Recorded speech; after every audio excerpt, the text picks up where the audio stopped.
Now, in a second, we're going to look through and sort of take a snapshot of Central Asia in the first decades since they passed their constitutions. But before that, I want to give you sort of an introduction to contemporary Central Asia by posing the question: is authoritarianism all bad? Well, looking at some of the legacy issues that we just talked about, the answer is for a lot of people, no. We want stability, we want order, we want prosperity. Is political freedom the most important? Well, as long as I've got food on the table, maybe it's not. So remember, the social contract that we've talked about in 260, probably Poly 100, Poly 2, I don't know, 2, you name it.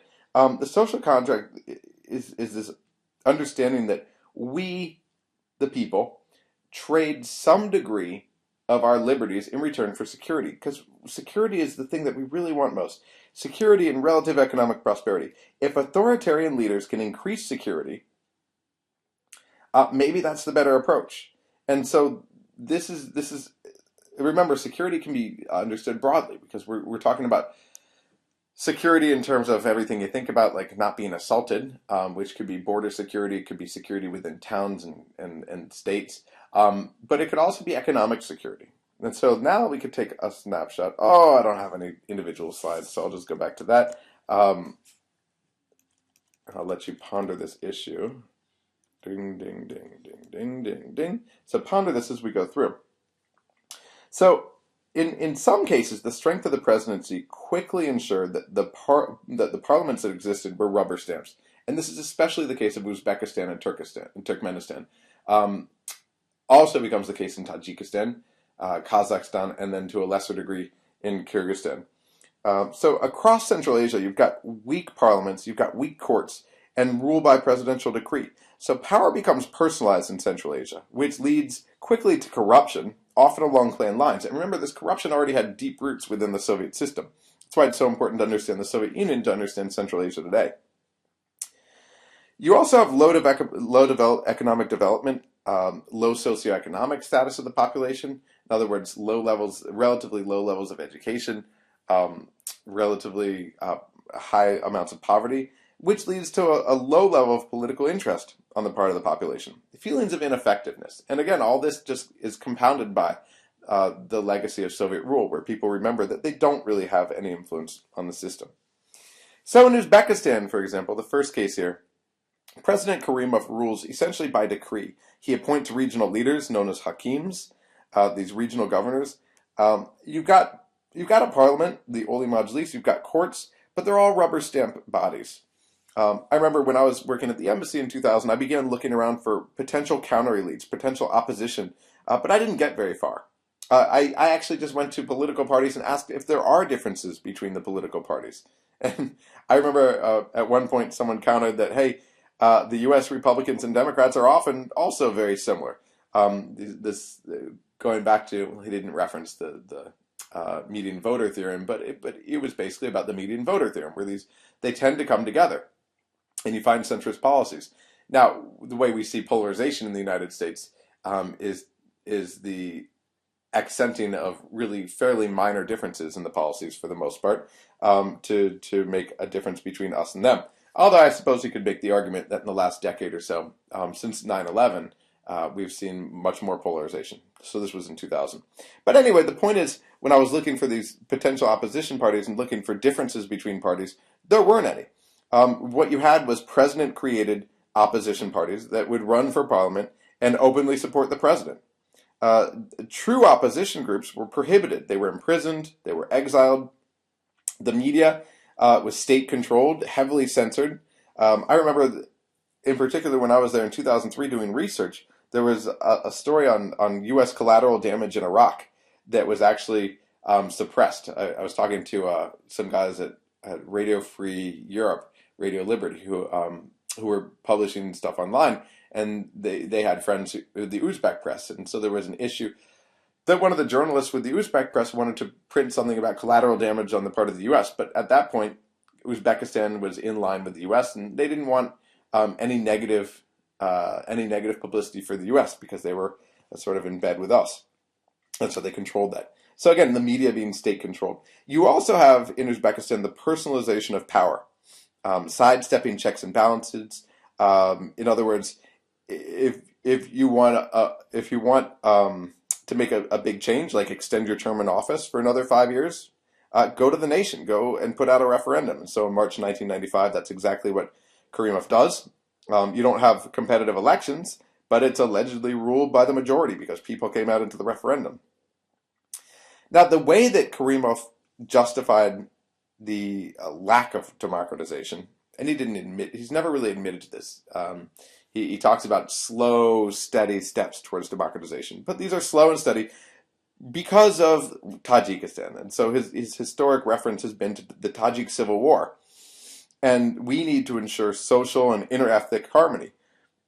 Again, recall the nature of ethnic violence around 1989, 1990, 1991. So Central Asian leaders were still profiting from this throughout the 1990s and 2000s.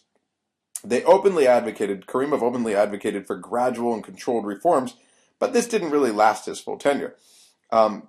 If he was relatively successful at this at first, certainly not later. And he didn't have any plans to democratize later. And so, let me go back. Certainly by 1999, there was very little respect on the part of Uzbekistan for international norms. People's basic needs were the thing that the Uzbeks said that they were valuing and that they were trying to deliver on. But people's basic needs were clearly not being met. I've actually gone back there a few times, and each time I've gone back, it's gotten worse and worse in terms of basic socioeconomic conditions. So looking at Turkmenistan, really you've got much the same as in Uzbekistan, except that you had this added dimension of this personality cult, which we'll talk about later in this class, where Turkmenbashi, who I mentioned before, really created this entire cult of personality around himself. And I've shown you pictures when I was talking about nationalism and his creation of the Ruhnama. The Ruhnama was a reinvented history of the Turkmen people, which gives himself a prominent role in that reinvented history and creates everything around himself. In Kazakhstan, you started off not so badly, and then by 1994, so about 2 years after the breakup of the Soviet Union, you had parliamentary elections which showed lots of irregularities.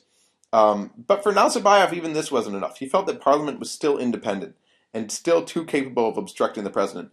And so, when in 1995 the Constitutional Court said the elections had been unfair, Nazarbayev extended his rule through a referendum rather than elections. Again, going straight to the people. Okay, and what did the people want? Well, the people really wanted order. And this is something we'll get to very soon too. So, in terms of political culture, these were people who were used to having a strong leader. There was now no opposition alternative. Now next, Nazarbayev created a new constitution with an even stronger presidency, so that he wouldn't have to skirt around the law. And the president at this point appointed part of the Senate, the upper house. It could dissolve parliament at will. And so this strengthened the president's hand on paper. Subsequent elections were also unfair and led to pro-presidential parliaments anyway. So the result was what we might call Delegate of Democracy, where the elected president governs as he sees fit. Basically, democratic rights like free speech, free press, competitive elections were undermined with laws like one making the president's, quote, honor and dignity sacrosanct. So the president can prosecute opponents easily, right, if they insult his honor or dignity. So Nazarbayev has used power to clamp down on potential nationalists, on potential separatists, and also he justifies his strong hand as necessary for social order to prevent fragmentation. Right? Given ethnic divisions, we need a, quote, wise father during the nation-building stage and during the economic transition. The result is, though, that Kazakhstan has been relatively free of violence. Of course, correlation is not causation. We can't say that Nazarbayev's policies did this. We can say that, well, there happens to not be violence. But maybe if there was democracy and if there were outlets for even separatists, then there also wouldn't be violence. There would be a more democratic process that would lead to the same sort of result. Looking at Kyrgyzstan next. Kyrgyzstan started out the most free with respect to politics, the economy, the private sector was growing quickly. But as the economic situation worsened, opposition arose.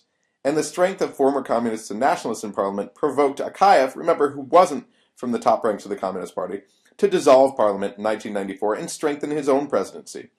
So while you've got the communists in many of the other republics that are strengthening their presidencies to maintain the strength of the old, here you've got Akayev strengthening the presidency to get rid of the Communist Party. But then he holds presidential elections and uses the same sorts of tricks that the Kyrgyz communists did in 1991. He left opposition little time to organize. Several candidates were excluded from the ballot under questionable circumstances. The press coverage was overwhelmingly pro-Akayev. And upon those elections, he gave himself even more powers. The powers to appoint high-level people, veto powers, the power to disband parliament. The new line was that Kyrgyzstan lacked socioeconomic stability and a civil society necessary for democracy, and so you needed more rights for the president to make the transition to the market economy. So more rule by decree. Akayev held a referendum that would vote to allow him to amend the constitution through referendum whenever he wanted to, rather than a two-third parliamentary vote, which was really hard to get. And 80% approved this. So people wanted to see this strong president in power. In the 1995 presidential elections, there wasn't even enough time for candidates to become known. So, of course, he won. And now Akayev established new ground rules so that he could appoint the prime minister and the government. And if parliament didn't like it 3 times, he could simply dissolve parliament. So all these things were done in the name of needing a strong leadership to ensure reforms, and especially economic reforms. The last case that I'll talk about briefly, and we're going to talk about Tajikistan in depth in a couple classes, is the case of Tajikistan. Now, this is a very specific case where the first secretary of the Communist Party, Makhamov, took on the presidency, but with the August coup in Moscow, he was actually forced to resign. So he was forced to resign from the Republic presidency. In less than a year, after a couple others heading the state, had been heading the state for brief periods, which included 2 acting presidents from the Communist Party, this now independent country dissolved into civil war. When it came out of the war in 1994, Rakhman became the president. He was Rakhmanov, and then he changed his name to Rakhman to Tajikisize. I don't know if that's a word, but to make it more Tajik. His 4th consecutive term, by the way, began in the fall of 2013. Rakhman has been continuously criticized for a lack of free and fair elections. So next week, in the next set of lectures, we'll take a look at how some of these leaders have governed more in particular, focusing especially on clan politics. So that's it for this one, and I'm going to turn it off again.